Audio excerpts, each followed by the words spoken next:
चलिए अब सर्वे के बाद एमआईएस करना सीखते हैं।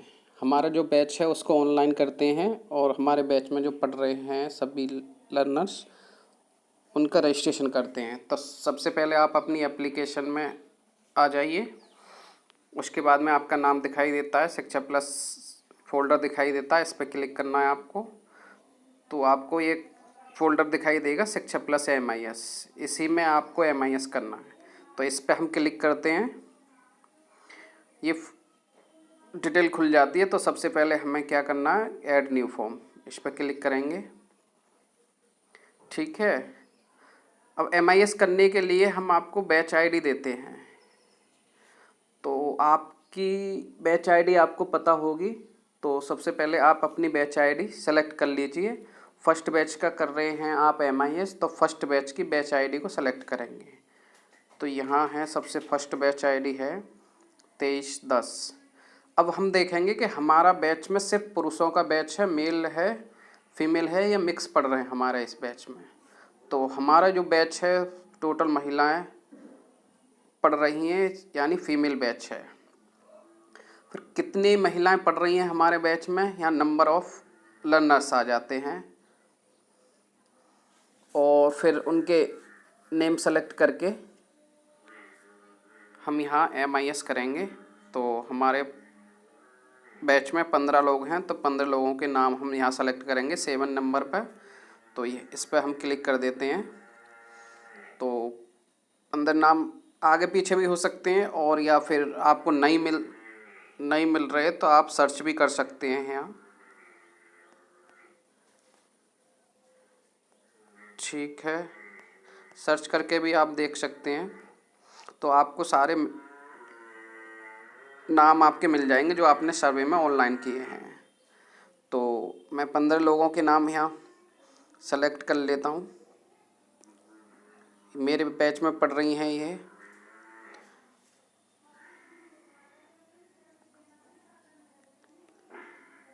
आप भी सेलेक्ट कर लेना ये सारे नाम।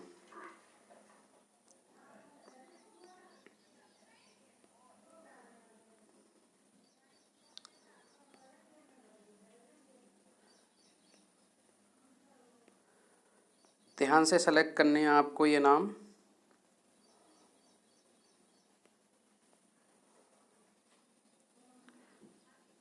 ठीक है, ये सेलेक्ट कर लिए। इसके बाद में ये नीचे आता है ओके का बटन, तो इस पे क्लिक करना है आपको। नीचे सबसे ओके का बटन आ रहा है, नाम सेलेक्ट कर लिए हमने टिक लगा के सारे 15 लोग अपने, या 18 लोग, जो 20 लोग जो भी हैं हमारे बैच में। उसके बाद में हम ओके पर इस पर क्लिक करेंगे। ये हमने क्लिक कर दिया। अब हमारे नाम इस बॉक्स में आ गए और ये हो गया रेड, जैसे सर्वे में होता है। तो ये क्या मांग रहा है, यानी सभी लोगों की डिटेल मांग रहा है। तो हम ऐड डिटेल पे करेंगे, इन 15 लोगों की डिटेल इसमें डालनी है हमें। तो हम ऐड डिटेल पे क्लिक कर देते हैं। ठीक है, लर्नर आईडी इस पे आपको क्लिक नहीं करना, गेट पे क्लिक करना, तो ऑटोमेटिक लर्नर आईडी उनकी आ जाएगी। इस पे हम क्लिक कर देते हैं तो ये हमारी आईडी आएगी। अब ऊपर हमारा नाम आ रहा है, ये डिटेल ऑफ 24 शरीफ और सुनहरी। तो सुनहरी तो हमने सेलेक्ट कर लिया, हमारे बैच में पढ़ रही हैं। अब ये पूछता है कि उनके पति का नाम सही है या गलत है, या परिवार के मुखिया का नाम है जो आपने सर्वे में दिया है। तो यहाँ करेक्ट डिटेल भरी जाती है, इसलिए यहाँ ये दोबारा नाम आते हैं। तो सुनहरी के पति का नाम शरीफ सही है, हम ये नाम डाल देते हैं। उनके सुनहरी के कौन लगते हैं, ये पिता, पति या माता, इनमें से एक सिलेक्ट करना है, तो इनके पति लगते हैं। अब सुनहरी की उम्र कितनी है, यानी 30 वर्ष है। तो हम इन ईयर को आगे पीछे करेंगे। तो उनकी है ये 2 फरवरी 1994 को वो 30 साल के होंगे। तो हमने ये 30 साल सेलेक्ट कर लिया। अब वो सुनहरी करते क्या हैं, तो वो मज़दूर हैं या खेती करती हैं या अपना कोई काम करते हैं। तो हम यहाँ लिखते हैं वो मज़दूरी करती हैं, डेली वे लेबर, एक की डिटेल कंप्लीट होगी। ऐसे ही आपको 15 लोगों की डिटेल कंप्लीट करनी है। ठीक है, इस पर क्लिक कर देंगे। अब उनके हस्बैंड का नाम है बाबू, हस्बैंड हैं उनके, उनकी डेट ऑफ बर्थ है, उनकी कितनी उम्र है, उनकी 32 वर्ष की उम्र है। क्या करती हैं वो, चलो खेती करती हैं। ऐसे ही है, मोशिना की डिटेल भरते हैं। उनके पति का नाम है रुस्तम, उनकी उम्र है करीब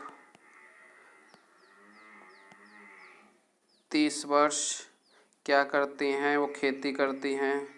ऐसे ही निशा है, निशा के पति का नाम है, जो भी नाम है, सखावत है।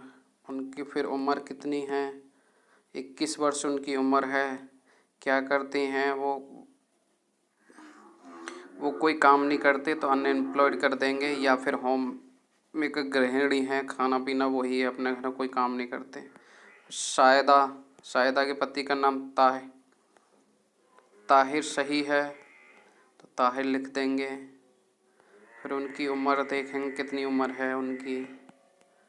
ठीक है, 25 वर्ष। ऐसा भी होता है पिता भी होते हैं, तो मान लो उनकी उम्र 17 वर्ष है तो उनके पिता होंगे। क्या करती हैं वो, मजदूरी करती हैं। रेशमा,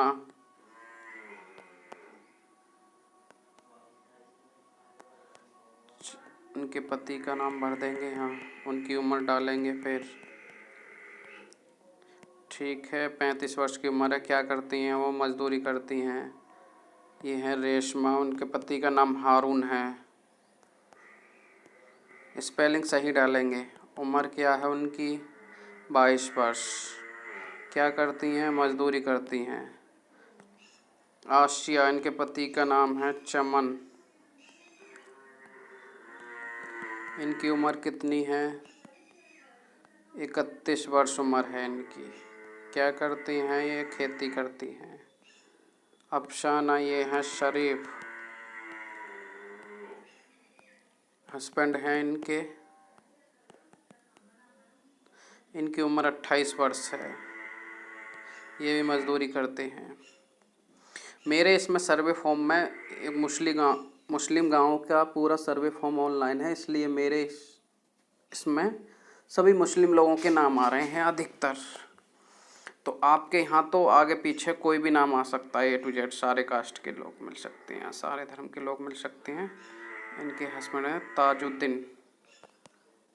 ताजुद्दीन लिख देंगे हम, स्पेलिंग सही लिखेंगे। ये इनके पति हैं, उम्र है 22 वर्ष। क्या करते हैं ये, फार्मिंग यानी खेती करते हैं। सलमान, ठीक है। ये इनके फादर हैं, इनकी उम्र कितनी है, 16 वर्ष। हम 15 वर्ष से कम उम्र के लर्नर को नहीं पढ़ाते। क्या करती हैं ये, फार्मिंग। फिर है ईशु, नगीना के पति का नाम है ईशु। डेट ऑफ बर्थ लिख देंगे इनकी, और उम्र लिख देंगे, उम्र 32 वर्ष है।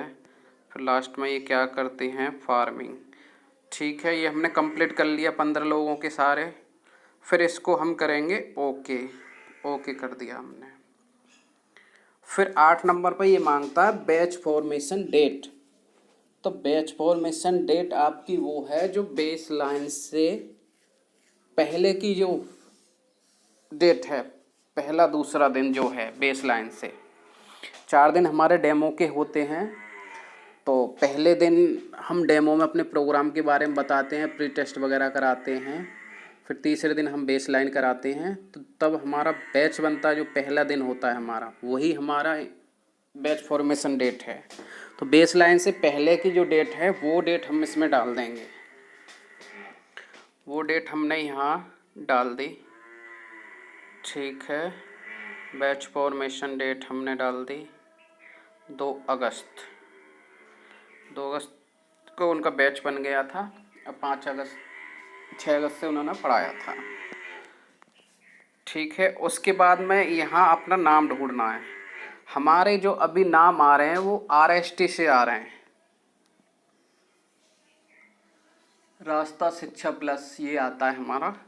तो RST डाल देंगे और फिर यहाँ अपना नाम डाल देंगे, या फिर अपने नाम से ही आप ढूंढ सकते हैं। यहाँ मान लो मैं गीता ढूंढता हूँ, ठीक है। तो इससे आगे पहले आएगा गीता, ये नहीं है। अपना नाम देख लेना, आपको जो आईडी है आपकी उसी पे सेलेक्ट करना है। अब जैसे ये है गीता भाटी, ये अपना MIS कर रहे हैं, तो इस पर क्लिक कर देंगे। ये पीछे वाला नंबर देखना है, नाम भी देखना है। RST गीता भाटी, ठीक है, सही है। 0138, हाँ ये इनकी आईडी है, इस पर क्लिक कर देंगे, ठीक है। 13 नंबर पर बैच क्लोजिंग डे, इससे कोई मतलब नहीं है। 14 नंबर अप्रूवल स्टेटस, इससे कोई मतलब नहीं है। प्रोजेक्ट रीजन, इससे कोई मतलब नहीं है। फिर आप इसको ड्राफ्ट में डाल लो, ये ड्राफ्ट में डाल लिया, यस कर दिया, सबमिट नहीं करना, ठीक है। ये ड्राफ्ट में आ गया। अब इसको चेक करना है, पूरे को खोल के सारी चीज़ें चेक करनी है, तब इसको यहाँ सबमिट करना है। आप सबमिट कर दोगे तो ये MIS कंप्लीट में पहुँच जाएगा, सिंक हो जाएगा यहाँ, और आपका MIS फॉर्म कंप्लीट हो जाएगा। ऐसे ही आपको सभी बैच के MIS करके ड्राफ्ट में डालने, चेक करने के बाद में उनको सबमिट करना है, ठीक है। तो ऐसे MIS होता है।